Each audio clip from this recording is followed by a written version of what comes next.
Security is mostly a superstition. It does not exist in nature, nor do the children of men as a whole experience it. Avoiding danger is no safer in the long run than outright exposure. Life is either a daring adventure or nothing. Helen Keller. Welcome to The Lost Traveler. I'm your host, Henry Cameron Allen, and I am here with a very special guest indeed, Melinda Rondano, and she is a millennial life coach, which is something that I'm very excited to delve right into. She is specializes in personal development and has studied at the Academy for Coaching Excellence and is currently working on her credentials as a coach through the International Coach Federation. Welcome, Melinda. It's so great to have you. It is so good to be here with you, Henry. Thank you for inviting me. Well, I think there's a lost voice out there in the life skills world, and I think it's the millennial generation. And you and I have spoken in the past about the duality of the experience of being in this age group, 20s to 30s during this crisis, and the feeling of getting your life going and then all of a sudden having the plug pulled out and discovering that, wait a minute, is this who I am? Is this what I want to be doing? What do I want to be doing? Right. So talk a little bit about that. What's it like for you, not only in your own experience, but in your circle of clients and friends? What's it like, this experience right now? Well, it is absolutely different for everybody depending on circumstance, but something that I've seen to be true for me and my community is, there's this feeling like I have so much to contribute and I want to do so much with my life, or maybe even not being sure what that is and not knowing how to do it, right? And I think this is true whether or not we're in the middle of a pandemic. But I've heard so many millennials say, wow, this is so frustrating. Like, there's so many things that I want to be different in the world, and I want to feel fulfilled. I really want to feel fulfilled in my life, in my job. And how do I do that? And then there's also millennials who know exactly what they want to do. And they're like, yeah, this is a cause that's really important to me, or I love contributing to others in this way. And they found ways to do that. And now we're in the middle of a pandemic and the rug has been swept out from underneath them. And it's like, wow, I have nothing to do. How do I do the thing that I love, that I know I'm here for? Well, and I think that it's across the board. I think that's not a unique experience during this time. I know a lot of people in my generation, and I'm 54, that are experiencing the same thing. We are, like I say in my trailer for The Lost Traveler, we're all pioneers right now, all of us. And that's why I want to start this podcast, because let's get that conversation going, and let's talk to experts, but in a very casual way. Let's talk to experts who are working with life skills education and development, personal development work. That is so important. I think generationally, we find that, at least I can speak for myself, that I'm sitting here in my mid 50s, right? What's that? 30, almost 30 years older than you. And I'm thinking, I actually was talking to my dad about this, and I talked to my mom too. Nobody prepared me for being in my 50s. Nobody. Not at home, not my parents, not my education, either in primary or high school or even university. Nobody prepared me for this stage of my life. Nobody told me, this is what you can expect to meet when you're at this age, right? So this podcast is actually ageless. It's for all generations. It's for younger, it's for older, even younger kids who may be looking for answers right now.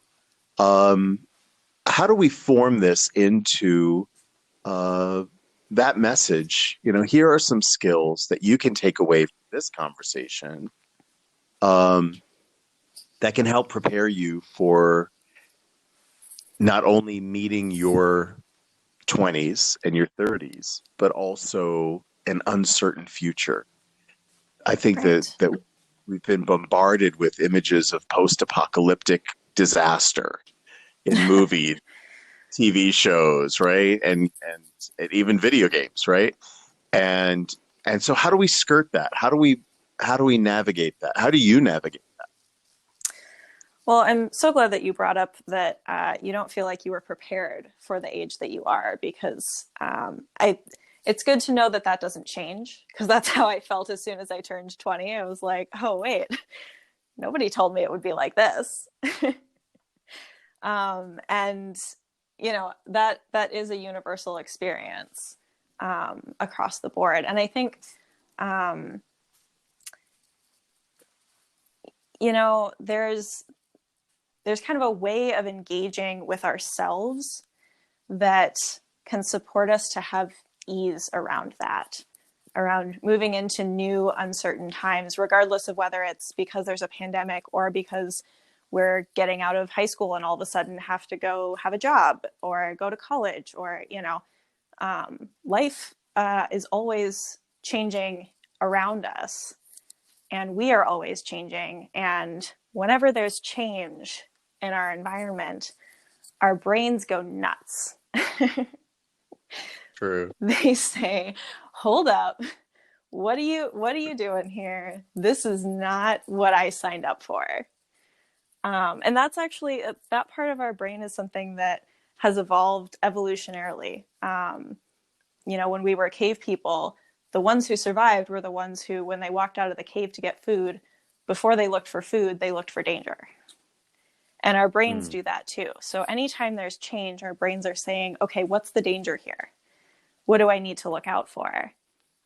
And a lot of times that can actually limit our ability to function in a way that creates possibility, creates that incredible opportunity for new things to emerge that maybe were even better than what was present before. And we're going to take a brief pause right now to hear a word from our sponsor.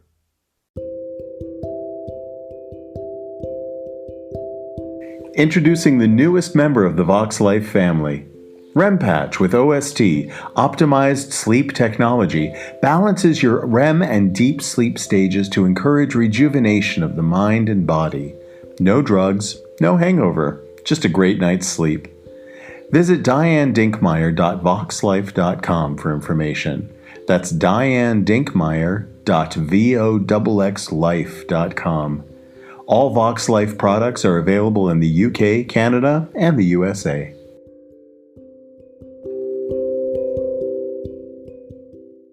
What do you think about meeting as a millennial? And yeah, I don't mean that at all in a condescending way or in putting you in a box. I know that our listeners are going to have an impression of what that means. I'm just speaking in terms of your age group. Speaking in terms of your generation, right? I think that's really important part of the discussion is what are the functionalities and the dysfunctions that are handed down to us from generation to generation. You're in a unique generation in that you're the first generation to have access to information to the degree that you do. In fact, you have over access to information. We all do. But since you were little, right? Mm-hmm. With the advent, I mean, you've not experienced a time where you didn't have a computer handy or internet research or video gaming, and it's just developed and grown so much over the last 10 or 20 years um, that now there are whole social worlds unseen in the virtual realm, right? Where interactions are happening. Mm-hmm. Um, and how do you? I have this theory that specifically about the millennial generation, that intellectually, all of this information has permitted you um, to be able to wrap your brain around everything that's going on in the world, the complexities of the world, but it hasn't prepared the heart. And so it's not as much of an intellectual strain as it is an emotional strain to sort out the information, and where the danger is, because nobody even knows what's true anymore, right? Right. Well, and I think that you just hit on something that's really significant. I mean, I don't remember a time where I didn't have access to technology. Even my sister, who's a few years older than me, didn't have the extent of technology that I do and have had. And it's dramatically changed our experience with our friends and, connecting in general. But something that I think is universal, regardless of how much information we have access to, is what you're talking about, that heart. Like, I can be connected to all of my friends and see them on Instagram doing really cool things. And what do I do with that information? Do I say, oh my God, all of my friends are doing really cool things and I'm not doing anything cool? Like, what's wrong with me?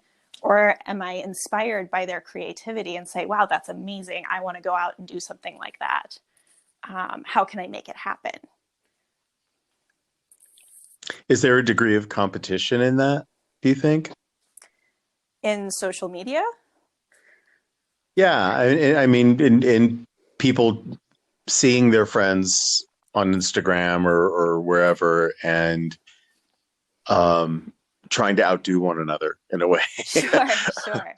Well, I think that competition really also stems out of that part of our brain that's looking for danger. I mean, if our brain is activated, it's the limbic system of the brain. It's that fight, flight, freeze piece there. And when it's activated, which it so often is because it's so normal for this to come up, it's Yeah. not like anybody's doing anything wrong that's making their brain do this. It's just how our brains work.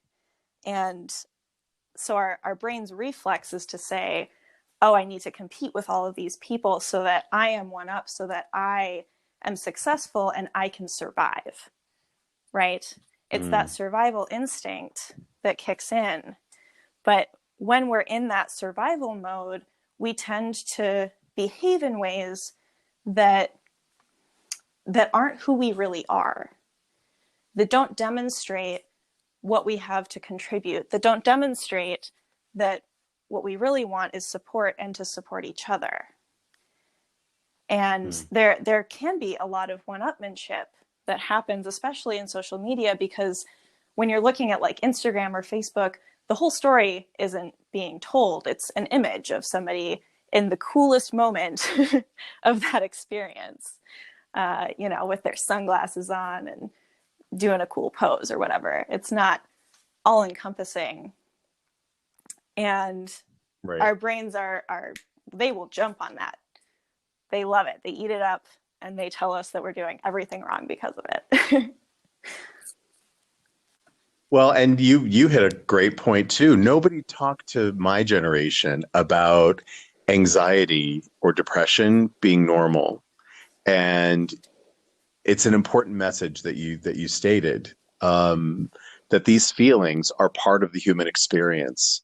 I have a lot of friends who are millennials um, and are experiencing deep anxiety, debilitating anxiety and depression, and not feeling, because they're seeing just a facade, as you say, Mm-hmm. in social media of how everyone else is living their life through all the filters that we put on our faces to, brighten our teeth and tan our skin and twinkle our eyes.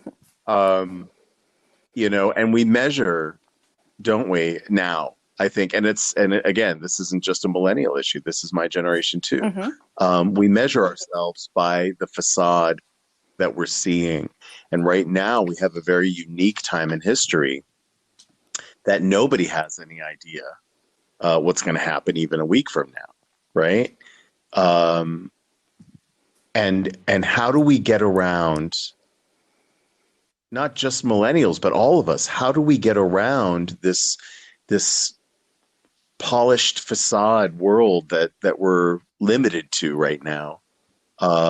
Because we can't engage one on one with people the way that we used to a few months Mm-hmm. ago. Um, how do we get around that obstacle? Well, there's kind of two pieces to that. One of them is how we show up ourselves, how we present ourselves.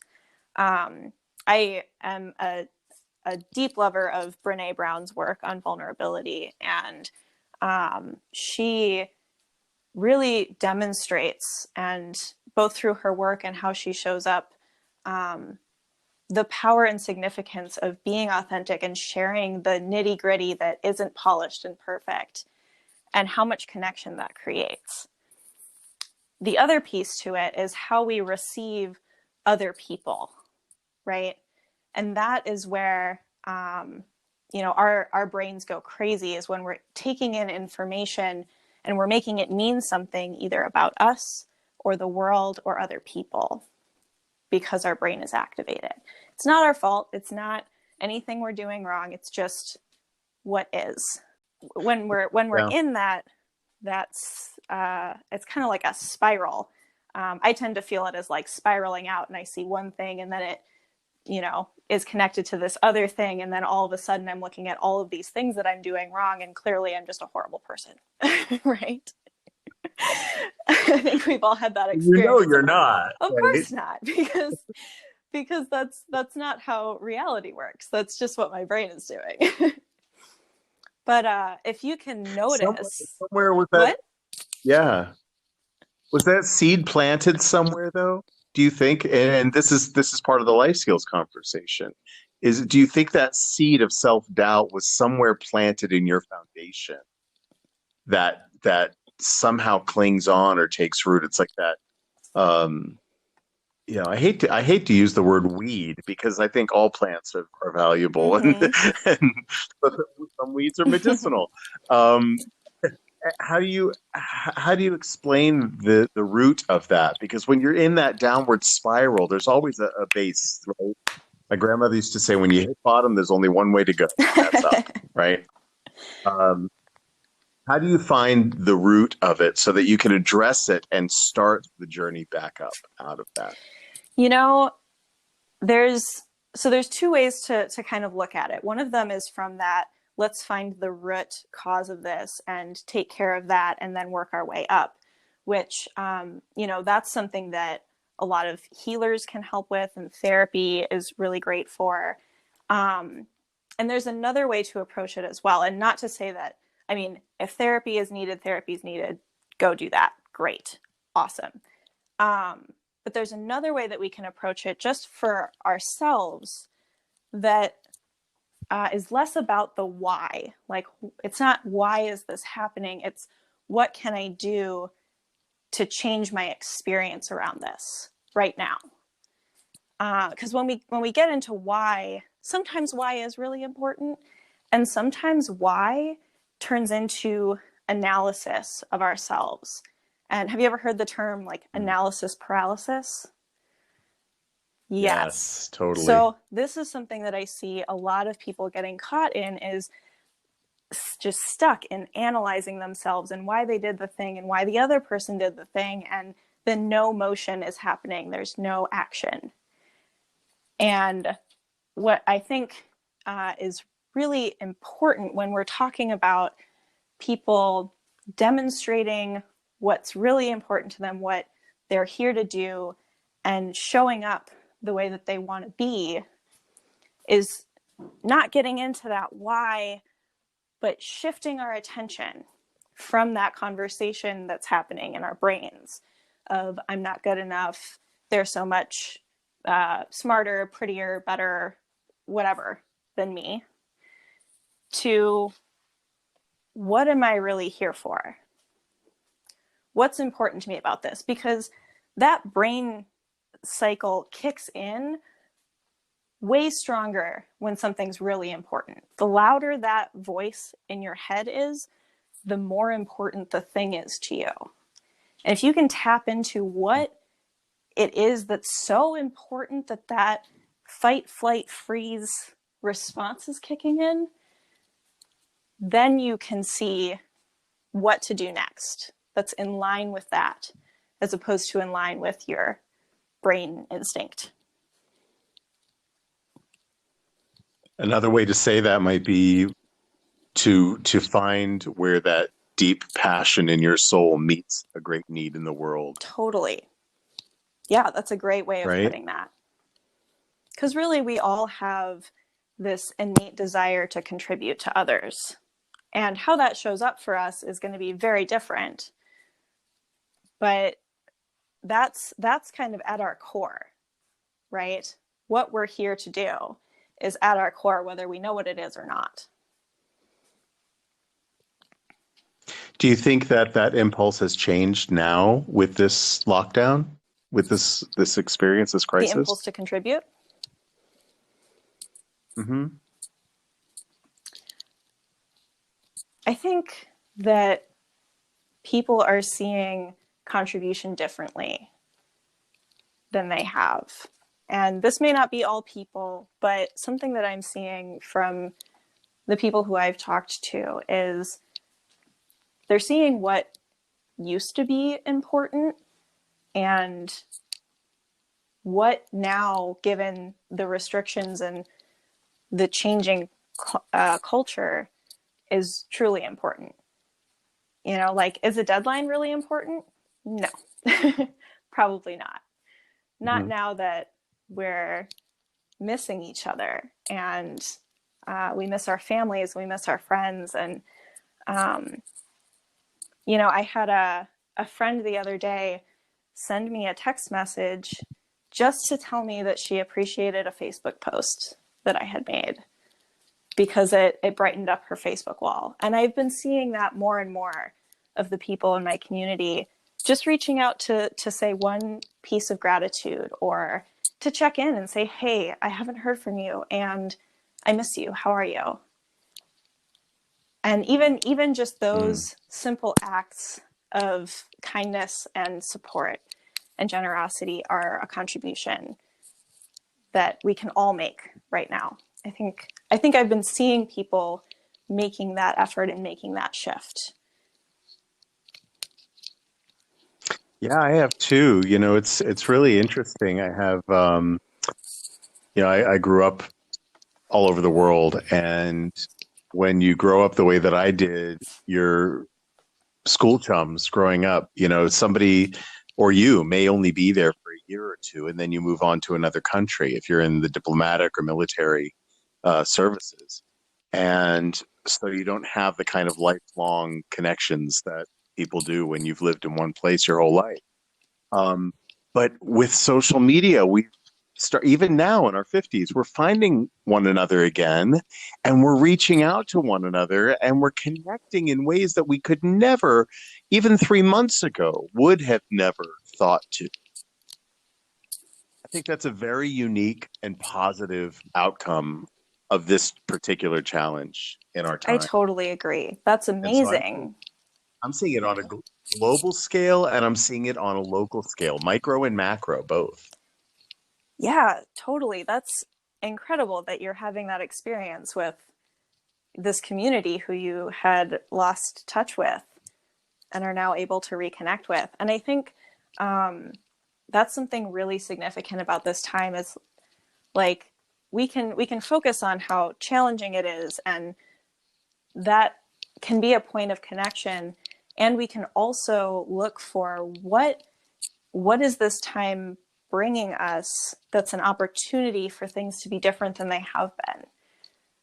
You know, it's there may be things that were present before that we were dissatisfied with, and now there's all of this space because things are changing so much for those things that we weren't super happy about to be different and to be something that we really appreciate and that really serves us and works for what we want to bring into the world.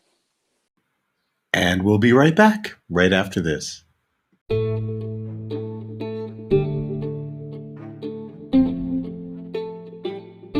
21st century life skills warrant 21st century education. Every human being is born into a classroom, each of us given the same homework, the same core assignments. Personal care skills, emotional literacy, financial literacy, environmental literacy. These and other essential life skills are unique, learned and used by each of us every day of our lives. Indeed, they are the common thread in our humanity, core to individuals and the communities they construct, surviving and thriving. Raising the bar on life skills education for all. This is the mission of Parenting 2.0. Visit www.parenting2pt0.org for more information.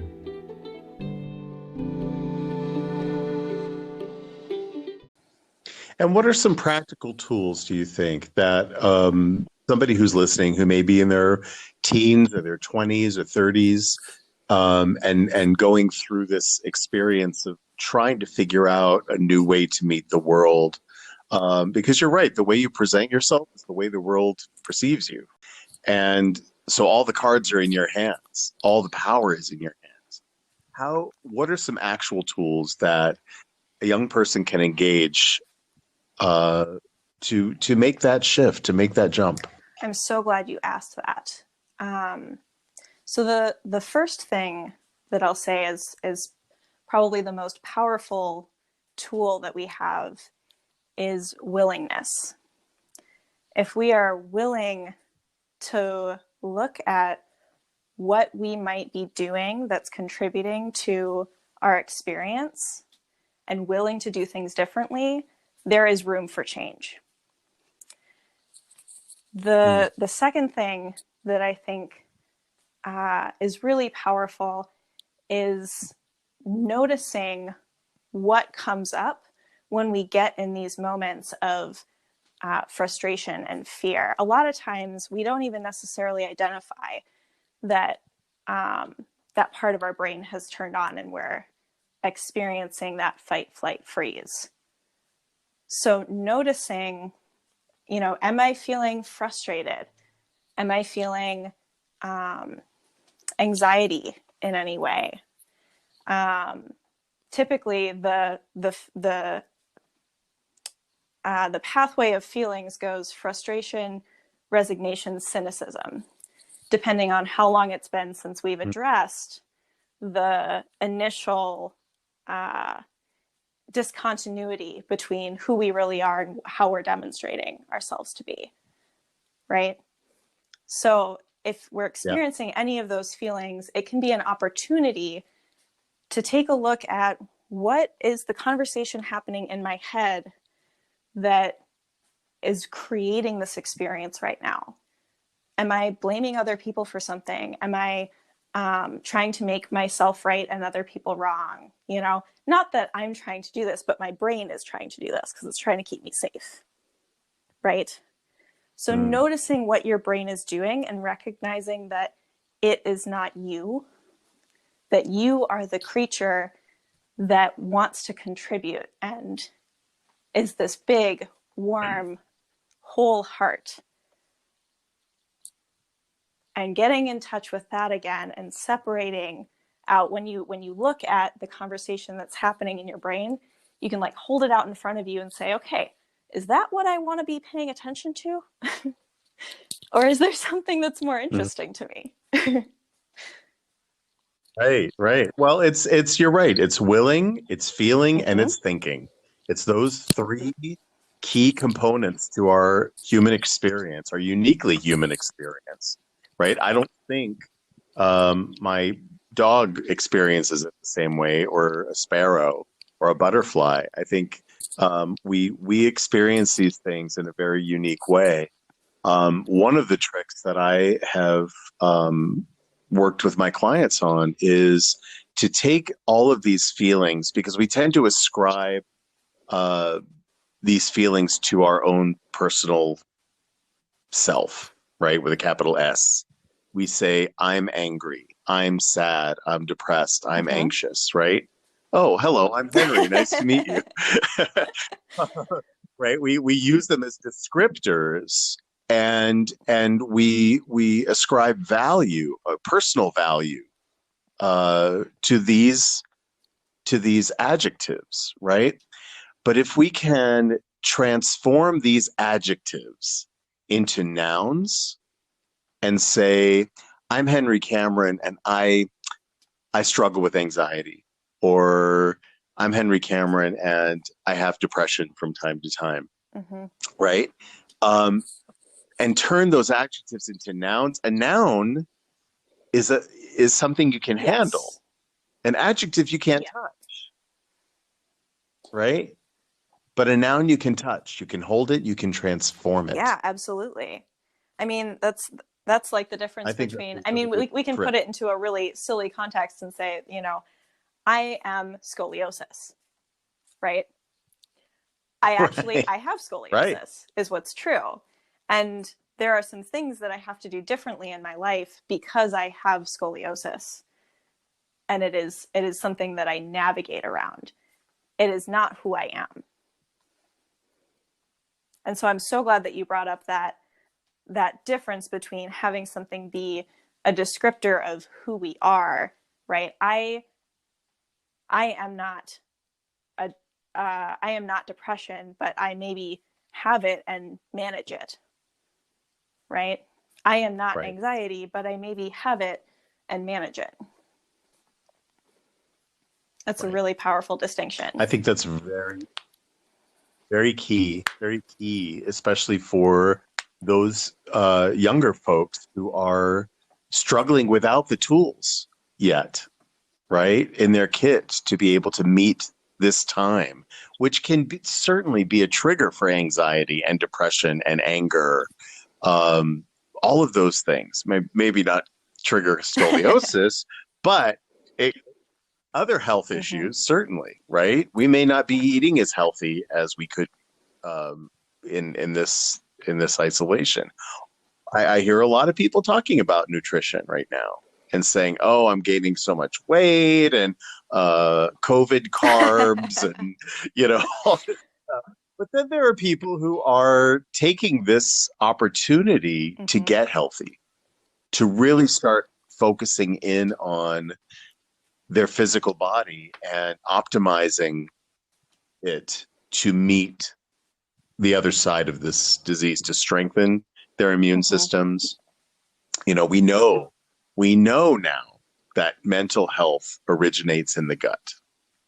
We know that food is Mm-hmm. medicine, right? And has a direct impact on our mental wellness. And so talk a little bit about that from a millennial perspective, if you would. Because I think that that's another component that we don't talk enough about. And it'd be interesting to hear from your perspective, what other people can Yeah, benefit I'm from so right glad now. you brought that up, because there is something else I've been hearing from my community, and this has been present for me as well. Is, oh, I should be doing a lot more physical activity. I'm not taking good enough care of myself. I'm a rock climber, and I'm used to going climbing 3 days a week at least, and I have not had that for over a month now. So my body is definitely feeling it. And I'm watching a lot of different people taking really good care of their health, and my brain has been turning on and saying, I'm not doing enough, I'm not doing it right, they are better than me for whatever reason, somehow they're able to do it and I'm not. And something that I've been practicing, and that I think is another really great tool for people, is first to take a look at what is important to you about physical well-being, right? What is it that you want to work on? What is significant to you about it? What lights up your heart about the idea of being physically fit, healthy, mentally, emotionally well?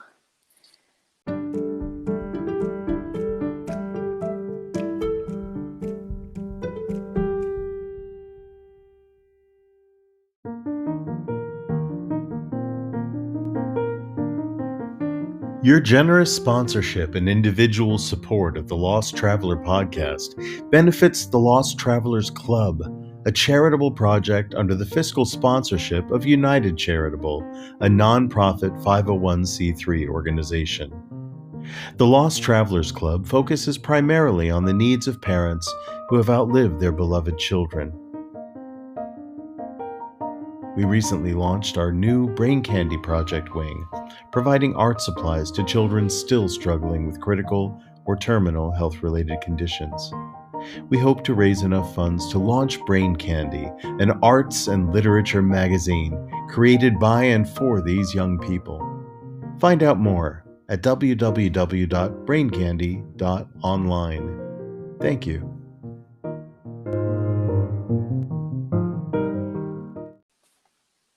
And then once you're in that space, that like light energy space, the question is, what is one small thing, the smallest, sweetest thing that I could do right now?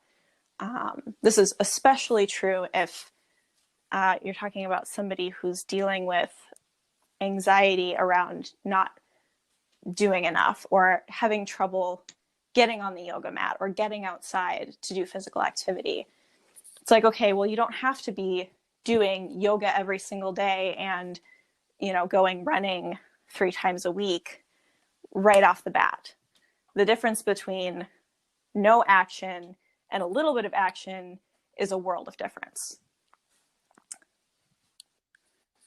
Well, and that also applies for people who are living with disabilities. Just because someone is in a wheelchair or a paraplegic and can only manipulate something, a fork or a paintbrush with their mouth or their toe, it doesn't mean that they are completely inactive. I think there's something, as you say, the smallest, sweetest thing that you can do for yourself during this time that will help you feel that you're taking a step forward is huge, even if you can't physically take a step forward. Definitely. I like to also put this in kind of a visual context. When I talk about like small, sweet steps, sometimes people get into like, okay, then I have to do like 15 small, sweet steps, right? But when we're talking about something like physical well-being, it's a gradual progression over time. And I like to think of every small, sweet step I take, whether it's, taking my vitamins or doing even just 5 minutes of laying on my yoga mat. Every one of those just small, sweet steps is like a drop of green dye, 1 drop of green dye in a vat of water. And every time I do one small, sweet step, that water turns just a little bit greener. It's indistinguishable to the eye. But over time, it becomes this pure, beautiful green water that's exactly what I was looking for. That picture in my head of physical health and well-being that lit up my heart when I thought about it. Spoken like a true artist. Melinda is, by the way, an amazing artist. She did a portrait of my son, who they were best friends for most of their lives, and it still it just moves me every time I see it, and everyone who sees it can't believe that somebody created that image. So yeah, I mean, it is there's that creative, artistic impulse in all of us. And I love that image of the paint or the dye dropping into the water and allowing it to be a meditation of sort of permeation and allowing it its time to fill the whole vessel. I think we have a really all or nothing mentality in our culture that has developed over time. And especially with all the advertisements and stuff that go on that say, get fit in 30 days or whatever, rock hard abs in 30 days. You can do it that way. Right. You absolutely can do it that way. And you don't have to. There is no right way to do it. And I think something that people get caught up in a lot is thinking that there's a right way to do it and that there is some overarching right answer to all of my problems. And truthfully, there is no right answer. There's only the right answer for you. And we all have our own answers inside of us. And the question becomes, how do I find out, how do I hear that voice of wisdom, that inner knowing that already knows exactly what I need? I think that is a beautiful way to wrap up this conversation. If there were three things that you would want somebody listening, no matter what their age, to take away from this conversation, what would they be? They would be that you are whole and complete exactly the way you are. You are not your brain that tells you all those crazy things about yourself and other people and the world. And you have all of your own answers and the ability to see them. That's beautiful. Melinda, thank you so much for joining me on this episode of The Lost Traveler. If you want to find out more about Melinda Rondano Coaching, you can go to melindarodanocoaching.com. And if you want to see some of Melinda's amazing, beautiful artwork, go to fireflyfineart.com. And you can purchase her art there and see her portfolio. Really stunning work. And you're a stunning young woman, and I'm very, very proud of you and thrilled to have you be my guest. And yeah, I would love it. Again. Thank you so much for having me. This has been truly a delight.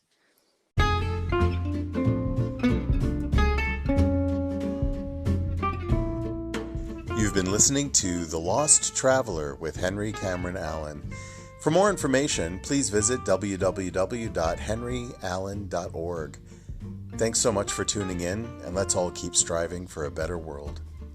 Thank you.